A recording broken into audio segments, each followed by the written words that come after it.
ሊቃናተ ነድ ዘሰማያዊት ማይፈድ በእንተ በግዑ እቀብዋ ነዛቲ ያዘድ።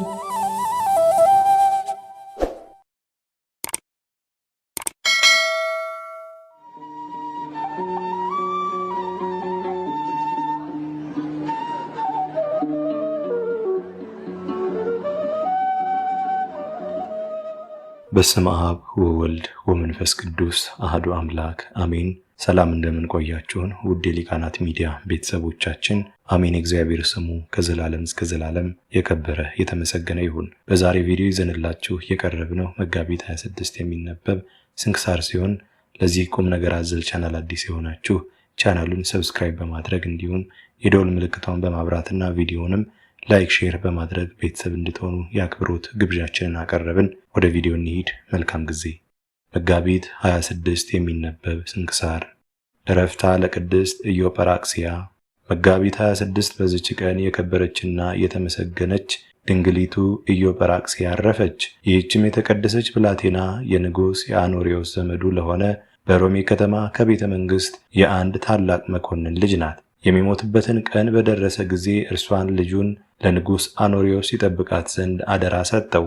አባቷም ካረፈ በኋላ ለአንድ ታላቅ መኮንን ልጅ ንጉሥ አኖሪዎስ አጫት። በዚያም ወራት እናቷ የመሬቷን ግብር ልትቀበል ባሏ የተወላትን የአትክልት ቦታዎችም ያፈሩትን ይህችንም ቅድስት ብላቴናዋን ከእርሷ ጋር ወሰደቻት። ዕድሜዋ 9 ዓመት ሆኖ ሳለ አስከትላት ወደ ግብፅ ሄደች። ወደ ግብፅ አገርን በደረሱ ጊዜ ሥራቸውን እስኪፈጽሙ በአንድ የደናግል ገዳም ውስጥ ኖሩ። በዚያም ውስጥ የሚኖሩ ደናግል ለገድል የተጸመዱ ናቸው። የሥጋ መብልን ቅባትንም ቢሆን ጣፋጭ ፍሬዎችንም ምንም አይበሉም፣ ወይንም ቢሆን ከቶ አይቀምሱም። ያለ ምንጣፍም በምድር ላይ ይተኛሉ። ኢዮጵራክስያም በዚያ ገዳም ውስጥ መኖርን ወደደች፣ ገዳሙን ከምታገለግል መጋቢዋ ጋር ተፋቅራለችና። መጋቢዋም አንቺ ከዚህ ገዳም ወጥተሽ ተመልሰሽ እጮኛሽን ላትፈልጊ ቃል ግቢልኝ አለቻት። ኢዮጵራክስያም በዚህ ነገር ቃል ገባችላት። እናቷ ሥራዋን በፈጸመች ጊዜ ወደ አገሯ ልትመለስ ወደደች። ልጇ ግን እኔ የዚህን የኃላፊን ዓለም ሙሽርነት ስለማልሻ ራሴን ለክብር ባለቤት ለጌታዬ ኢየሱስ ክርስቶስ ለሰማያዊ ሙሽራ ሰጥቻለሁ ብላ ከእርሷ ጋር መመለስን አይሆንም አለች። ብላቴናዋ ከእርሷ ጋር እንደማትመለስ በተረዳች ጊዜ ገንዘቧን ለድሆችና ለጦም አዳሪዎች መጹታ ከልጇ ጋር በዚያ ገዳም ብዙ ዘመን ኑራ ከዚያ በኋላ አረፈችና በዚያው ቀበሯት። ንጉሥ አኖሪዎስም የኢዮጵራክስያ እናቷ እንደሞተች ሰምቶ ሊያጫት ያጋባት ዘንድ ኢዮጵራክስያን እንዲያመጧት መልእክተኞችን ላከ። ቅድስቲቱም ንጉሥ ሆይ እወቅ፣ የክብር ባለቤት ለሆነ ለሰማያዊ ሙሽራ ለጌታ ኢየሱስ ክርስቶስ እኔ ራሴን ሰጥቻለሁና ቃል ኪዳኔን መተላለፍ አይቻለኝም ብላ ወደ ንጉሥ ላከች። ንጉሥ አኖሪዎስም መልእክቷን በሰማ ጊዜ አደነቀ፣ ስለ እርሷም አለቀሰ። እርሷ በዕድሜዋ ታናሽ ብላቴና ናትና። ይህች የከበረች ኢዮጵራክስያ ግን ታላቅ ተጋድሎን ተጋደለች። ለመንፈሳዊ ሥራ እጅግ የተጠመደች ሆነች። በየ2 ቀን 2 ቀን እያከፈለች መጾም፣ ከዚያም በየ3 ቀን 3 ቀን ትጾም ጀመር። ከዚያም በየ7 ቀን 7 ቀን የምትጾም ሆነች። በተለየች በከበረች 40 ጾም ምንም የምትበላ አልሆነችም። ሰይጣንም በራሷ ላይ ቀንቶ አስጨናቂ በሆነ ዓመታት እግሯን መታት። ብዙ ቀኖችንም በሕማም ኖረች። ከዚያም እግዚአብሔር ራርቶላት ከደዌዋ አዳናት። በሽተኞችንም ታድናቸው ዘንድ በሽተኞችን የምትፈውስበትን ሀብት ሰጣት። ለእመምኔቷና ለእህቶቿ ደናግል በመታዘዝ ታገለግላቸው ነበር። በእህቶቿ ደናግል ሁሉ ዘንድ የተወደደች ናት። በአንዲት ዕለትም እመምኔቷ አክሊላትንና አዳራሾችን እንዳዘጋጁ ራእይን አየች። እርሷም እያደነቀች ከልጆቼ ለማን ይሆን ይህ የሚገባው ስትል እኒህ አክሊላትን አዳራሾችን የተዘጋጁላት ለልጅሽ ለኢዮጵራክስያ ነው፣ እርሷም ወዲህ ትመጣለች አሏት።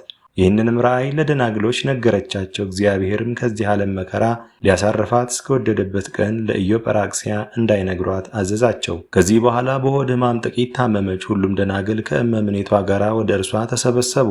ያች ቃል ኪዳን ያስገባቻት የምትወዳት መጋቢዋም መጣች። እግዚአብሔርም ዘንድ እንድታስባቸው ለመኗት። እርሷም በጸሎታቸው እንዲያስቧት ለመነቻቸው። ከዚያም አረፈች። የተቀደሰችና የተባረከች እርሷም እህታቸውን አጥተዋልና ደናግሉ እጅግ አዝነው አለቀሱ። ከዚህም በኋላ የምትወዳት የገዳሙ መጋቢ የነበረች አረፈች። ከእርሷም በኋላ እመምኔቷ ጥቂት ቀን ታመመች። ደናግሎችንም ሰብስባ በላያችሁ የምትሾሙትን እመምኔት ምረጡ፣ ስለኔ ኢዮጵራቅስያ ለምናለችና እኔ ወደ ጌታ ኢየሱስ ክርስቶስ እሄዳለሁ። አሁን ግን ደጁን በላዬ ዘግታችሁ ሂዱ አለቻቸው። እነርሱም እንዳዘዘቻቸው አደረጉ። በማግስቱም ማለድ ብለው ሲደርሱ አርፋ አገኟት። የኒህም የከበሩ እናቶች በረከታቸው ከእኛ ጋር ለዘላለሙ ትኑር አሜን። የቅዱስ ፍርፍርዮስ መታሰቢያ። በዚችም ቀን ዳግመኛ የቅዱስ ፍርፍርዮስ መታሰቢያው ነው።